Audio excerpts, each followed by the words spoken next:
శ్రీ సాయినాథాయ నమః. శ్రీ సాయి సచ్చరిత్రము 47వ అధ్యాయం. వీరభద్రప్ప చెన్నబసవప్పల కథ. గత అధ్యాయంలో 2 మేకల పూర్వ వృత్తాంతము బాబా వర్ణించారు. ఈ అధ్యాయం కూడా అట్టి పూర్వ వృత్తాంతములను వర్ణించుచు వీరభద్రప్ప చెన్నబసవప్ప కథలను చెప్పెదము. శ్రీ సాయి రూపము పావనమైనది. ఒకసారి వారి వైపు దృష్టి నెగడించినచో ఎన్నో గత జన్మల విచారములను నశింపచేసి ఎంతో పుణ్యము ప్రాప్తించినట్లు చేయును. వారి దయాదృష్టి మనపై నడిపినచో మన కర్మ బంధములు వెంటనే విడిపోయి మనకు ఆనందము కలుగును. గంగా నదిలో స్నానం చేయి వారి పాపములు తొలగును. అట్టి పావనమైనది కూడా యోగులెప్పుడూ వచ్చి తనలో ప్రోగైన పాపములన్నీ వారి పాద ధూళిచే పోగొట్టెదరు అని ఆతురతతో చూచును. యోగుల పవిత్ర పాదధూళి చేతనే పాపమంతయు కడుక్కొని పోవునని గంగామాతకు తెలియను. యోగులలో ముఖ్య అలంకారము శ్రీ సాయి. పావనం చేయి ఈ క్రింది కథను వినుడు. వీరభద్రప్ప చెన్నబసవప్పలు పాము కప్ప కథ. సాయిబాబా ఒకనాడు ఇట్లు చెప్పసాగాను. ఒకనాడు ఉదయము ఉపహారం ముగించిన తర్వాత వ్యాహ్యాలికి పోయి ఒక చిన్న నది ఒడ్డున చేరితిని. అలసిపోవడిచే అతడు విశ్రాంతి పొందితిని. చేతులు కాళ్ళు కడుక్కొని స్నానం చేసి హాయిగా కూర్చొని ఉంటిని. అతడి చెట్ల నీడన కాలిత్రోవ బండిత్రోవ 2 కలవు. చల్లని గాలి మెల్లగా వీచుచుండెను. చిలుము త్రాగుటకు తయారు చేయుచుండగా కప్ప ఒకటి బెకబెకబెకలాడుచుండెను. చిక్కుముక్కి రాయి కొట్టి నిప్పు తీయిచుండగా ఒక ప్రయాణికుడు వచ్చి నా పక్కన కూర్చుండెను. నాకు నమస్కరించి తన ఇంటికి భోజనముకు రమ్మని వినయంతో ఆహ్వానించెను. అతడు చిలుము వెలిగించి నాకు అందించెను. కప్ప బెకబెకమనుట తిరిగి వినిపించెను. అతడు అదేమీ తెలుసుకొన కోరెను. ఒక కప్ప తన పూర్వజన్మ పాప ఫలమును అనుభవించుచున్నదని నేను చెప్పాను. గత జన్మలో చేసిన దాని ఫలము ఈ జన్మలో అనుభవించి తీరవలేను. దానిని గూర్చి దుఃఖించినచో ప్రయోజనము లేదు. వాడు చిలుమును పీల్చి నాకు అందజేసి తానే స్వయముగా పోయి చూసేదను అని చెప్పాను. ఒక కప్ప పాముచే పట్టుకొనబడి అరచుచుండెనని గత జన్మలో 2 దుర్మార్గులే గాన ఈ జన్మ యందు గత జన్మ యొక్క పాపముని ఈ దేహంతో అనుభవించుచున్నవని చెప్పి తిని అతడు బయటకు పోయి ఒక నల్లని పెద్ద పాము ఒక కప్పను నోటితో పట్టుకుని ఉండుట చూశాను. అతడు నా వద్దకు వచ్చి 10-12 నిమిషములలో పాము కప్పను మింగునని చెప్పాను. నేను ఇట్లాంటిని లేదు, అట్లు జరగదు, నేనే దాని తండ్రిని, నేనిచటనే ఉన్నాను, పాము చేత కప్పనెట్లు తినిపించదను, నేనిక్కడ ఊరికనే ఉన్నానా, దానినెట్లు విడిపించదనో చూడుము. చిలుము పీల్చిన పిమ్మట మేము ఆ స్థలముకు పోయితిమి. అతడు భయపడెను. నన్ను కూడా దగ్గరికి పోవద్దని హెచ్చరించెను. పాము మీద పడి కరుచునని వాని భయము. అతని మాటలు లెక్కించక నేను ముందుకు పోయి ఇట్లాంటిని, ఓ వీరభద్రప్ప, నీ శత్రువు చెన్నబసవప్ప కప్ప జన్మనెత్తి పశ్చాత్తాపపడుట లేదా? నీవు సర్ప జన్మనెత్తినప్పటికీ వాని యందు శత్రుత్వం వహించి ఉన్నావా? ఛీ, సిగ్గులేదా? మీ ద్వేషములను విడిచి శాంతింపుడు. ఈ మాటలు విని ఆ సర్పము కప్పను వెంటనే విడిచి నీటిలో మునిగి అదృశ్యమయ్యను. కప్ప కూడా గంతు వేసి చెట్లు పొదలలో దాకెను. బాటసారి ఆశ్చర్యపడెను. మీరన్న మాటలకు పాము కప్పునెట్ల వదిలినది, ఎట్లా అదృశ్యమయ్యను? వీరభద్రప్ప ఎవరు? చెన్నబసవప్ప ఎవరు? వారి శత్రుత్వంకు కారణమేమిటి అని అతడు ప్రశ్నింపగా అతనితో కలిసి చెట్టు మొదటికి పోయి తిని చిలుము కొన్ని పీల్పులు పీల్చి అతనికి వృత్తాంతమంతయు ఈ రీతిగా బోధించి తిని. మా ఊరికి 4-5 మైళ్ళ దూరమున ఒక పురాతన శివాలయం కలదు. అది పాతబడి శిథిలమయ్యను. ఆ గ్రామంలోని ప్రజలు దానిని మరమ్మతు చేయుటకై కొంత ధనము ప్రోగు చేసిరి. కొంత పెద్ద మొత్తము ప్రోగైన పిమ్మట పూజ కొరకు తగిన ఏర్పాటు చేసిరి. మరమ్మతు చేయుటకు అంచనా వేసిరి. ఊరిలో ధనవంతుని కోశాధికారిగా నియమించి సర్వము అతని చేతిలో పెట్టిరి. లెక్కలు చక్కగా వ్రాయి బాధ్యత వానిపై పెట్టింది. వాడు పరమలోభి. దేవాలయమును బాగు చేయటకు కూడా చాలా తక్కువ వ్యయము చేశాను. దేవాలయం అభివృద్ధి కాలేదు. అతడు ధనమంతయు ఖర్చు పెట్టెను. కొంత తాను మింగెను. తన సొంత డబ్బు కొంచెమైనను దానికై వెచ్చించలేదు. తీయని మాటలు చెప్పేవాడు. అభివృద్ధి కాకుండాకేవో కారణాలు చెప్పేవాడు. గ్రామస్తులు తిరిగి వాని వద్దకు పోయి అతడు సొంతముగా తగిన ధనసహాయం చెయ్యని ఎడల మందిరము వృద్ధి కాదని చెప్పిరి. వాని అంచనా ప్రకారము పని సాగించవలసినదని చెప్పుచు మరికొంత ద్రవ్యమును వసూలు చేసి ఇచ్చిరి. వాడు ఆ ధనమును పుచ్చుకొని పూర్వము వలె ఊరక కూర్చుంటెను. కొన్నాళ్ళ పిమ్మట మహాదేవుడు వాని భార్యకు కలలో కనిపించి ఇట్లు చెప్పాను, నీవు లేచి దేవాలయము శిఖరము గట్టుము, నీవు ఖర్చు పెట్టిన దానికి 100 రెట్లు ఇచ్చేదను. ఆమె ఆ దృశ్యమును తన భర్తకు చెప్పెను. అది ధనము వ్యయమగుటకు హేతువగునేమో అని భయపడి ఎగతాళి చేయుచు అది ఉత్త స్వప్నమని, దాన్ని నమ్మవలసిన అవసరం లేదని, లేకున్నచో దేవుడు తనకు కూడా స్వప్నంలో చెప్పవలను కదా, తాను మాత్రం దగ్గరలేనా అనెను. ఇది దుస్వప్నము వల్లే కనిపించుచున్నది, భార్యాభర్తలకు విరోధము కల్పించినట్లుగా తోచుచున్నదని సమాధానం చెప్పాను. అందుచే ఆమె ఊరుకొనవలసి వచ్చెను.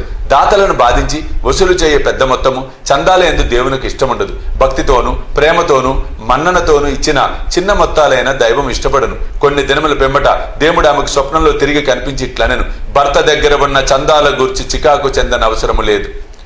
దేవాలయము నిమిత్తం ఏమైనా వ్యయము చేయమని అతనిని బలవంతము చేయవద్దు. నాకు కావలసినది భక్తి మరియు సద్భావం. కాబట్టి నీకిష్టమున్న సొంతం ఏదైనా ఇవ్వవలెను. ఆమె తన భర్తతో సంప్రదించి తన తండ్రి ఇచ్చిన బంగారు నగలు దానం చేయ నిశ్చయించెను. ఆ లోబి ఈ సంగతి విని చికాకు చెంది భగవంతుని కూడా మోసం చేయ నిశ్చయించెను. ఆమె నగలనెంతో తక్కువ ధర కట్టి 1000 రూపాయలకు తానే కొని నగదుకు బదులుగా ఒక పొలమును దేవదేయముగా ఇచ్చెను. అందులోకి భార్య సమ్మతించెను. ఆ పొలము వాని సొంతది కాదు, అది పేదరాలకు డుబ్కి అను ఆమెది. ఆమె దానిని 200 రూపాయలకు అంటే అప్పు పెట్టి ఉండెను. ఆమె దానిని తీర్చలేకపోయాను. ఆ టక్కరి లోబి తన భార్యను, డుబ్కీని, దైవమును అందరినీ మోసగించెను. ఆ నేల పనికిరానిది, సాగులేనిది, దాని విలువ తక్కువ, దాని వలన ఆదాయం కూడా ఏమీ లేదు. ఈ వ్యవహారం ఇట్లు సమాప్తి చెందెను. ఆ పొలమును పూజారి అధీనంలో ఉంచిరి. అందులోకి అతడు సంతసించెను. కొన్నాళ్ళకు ఒక చిత్రం జరిగాను. గొప్ప తుఫాను సంభవించెను. కుంభవృష్టి కురిసెను. లోబి ఇంటికి పిడుగుపాటు తగిలి వాడి భార్య చనిపోయి డుబ్కీ కూడా కాలగతి చెందెను. తరువాతి జన్మలో ఆ లోబి మధురా పట్టణంలో ఒక బ్రాహ్మణ కుటుంబంలో పుట్టి వీరభద్రుడు అన్న పేరును పొందెను. అతని భార్య పూజారి కుమార్తెగా జన్మించెను. ఆమెకు గౌరీ అని పేరు పెట్టింది. డుబ్కి మందిర గౌరవని ఇంటిలో మగ శిశువుగా జన్మించెను.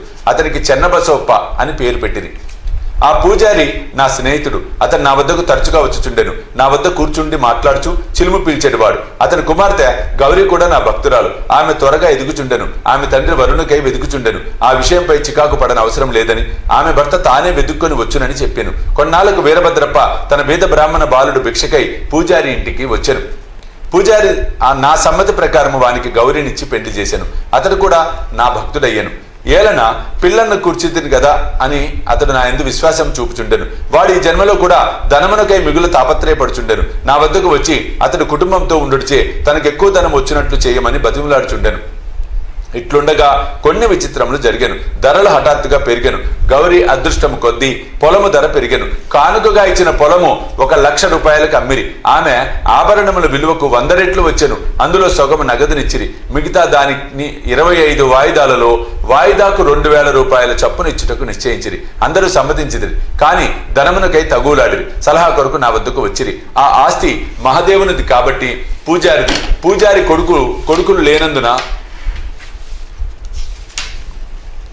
సర్వహక్కులు గౌరికి వచ్చాను. ఆమె సమ్మతి లేనిదే ఏమీ ఖర్చు చేయవద్దని చెప్పి తిని ఆమె భర్తకు ఈ పైకంపై ఎట్టి అధికారం లేదని బోధించి తిని ఇది విని వీరభద్రప్ప నాపై కోపగించెను. ఆస్తిపై గౌరికి హక్కు కలదని తీర్మానించి దానిని కబలించుటకు నేను ప్రయత్నించుచున్నానని నుడివెను. అతని మాటలు విని భగవంతుని ధ్యానించి ఊరుకుంటుని వీరభద్రప్ప తన భార్య గౌరీని తిట్టెను. అందుచే ఆమె పగటిపూట నా వద్దకు వచ్చి ఇతరుల మాటలు పట్టించుకొనవలదనియు తాను కూతురుగా చూచుకొనవలేనని వేడుకొనెను. ఆమె ఆశ్రయమును కోరుడిచే ఆమెను రక్షించుటకు 7 సముద్రములైన దాటుతునని వాగ్దానం ఇచ్చి తిని ఆనాడు రాత్రి గౌరికి ఒక స్వప్నము కనపడెను. మహాదేవుడు స్వప్నంలో కనిపించి ధనమంతయు నీదే, ఎవరికి ఏమి ఇవ్వవలదు. చెన్న బసవప్పతో సలహా చేసి దేవాలయపు మరమ్మతు నిమిత్తము కొంత ఖర్చు చేయము. ఇతరములకై వ్యయము చేయవలసి వచ్చినప్పుడు మసీదులో ఉన్న బాబా సలహా తీసుకొనుము. గౌరీ నాకు ఈ వృత్తాంతం చెప్పాను. నేను తగిన సలహానిచ్చి తిని అసలు తీసుకొని వడ్డీలో సొగము మాత్రం చెన్న బసవప్పకి ఇవ్వమని, వీరభద్రప్పకి ఇందులో జోక్యము లేదని నేను గౌరీకి సలహానిచ్చి తిని నేనట్లు మాట్లాడుచుండగా వీరభద్రప్ప చెన్నబసవప్ప కొట్లాడుచు నా వద్దకు వచ్చిరి. సాధ్యమైనంత వరకు వారిని సమాధాన పరిస్థితిని గౌరికి మహాదేవుడు చూపిన స్వప్న దృశ్యము చెప్పి తిని వీరభద్రప్ప మిగులు కోపించి చెన్నబసవప్పను ముక్కలుగా నరికెదనని బెదిరించెను. చెన్నబసవప్ప పిరికివాడు. వాడు నా పాదములు పట్టుకొని నన్నే ఆశ్రయించెను. కోపిష్టి శత్రువు బారి నుండి కాపాడదనని వానికి వాగ్దానం చేసి తిని కొంతకాలము వీరభద్రప్ప చనిపోయి పాముగా జన్మించెను. చెన్నబసవప్ప కూడా చనిపోయి కప్పగా జన్మించెను. చెన్నబసవప్ప బెకబెకలాడుట విని నేను చేసిన వాగ్దానమును జ్ఞప్తికి తెచ్చుకొని ఇక్కడికి వచ్చి వానిని రక్షించి నా మాటను పాలించుకుంటుని భగవంతుడు ఆపద సమయములందు భక్తులను రక్షించుటకై వారి వద్దకు పరిగెత్తును. భగవంతుడు నన్ను చెట్టుకు పంపి చెన్నబసవప్పను రక్షించెను. ఇదంతయు భగవంతుని లీల నీతి. ఈ కథ వల్ల మనం నేర్చుకున్న నీతి ఏమన్నా, ఎవరు చేసిన దానిని వారే అనుభవించవలెను. ఇతరులతో గల సంబంధములన్నిటినీ బాధను కూడా అనుభవించవలెను. తప్పించుకుని సాధనము లేదు. తనకెవరితోనైనా శత్రుత్వము ఉన్న ఎడల దానిని తీర్చవలెను. రుణము గాని శత్రుత్వ శేషము గాని ఉన్నచో దానికి తగిన బాధ పడవలెను. ధనము ఎందు పేరాశ గలవానిని ధనమునందు పేరాశ గలవానికి అది హీనస్థితికి తెచ్చును, తుట్టతుటుకు నాశనం చేయును. 47వ అధ్యాయము సంపూర్ణము. సద్గురు శ్రీ సాయినాథ్ అర్పణమస్తు. శుభం భవతు.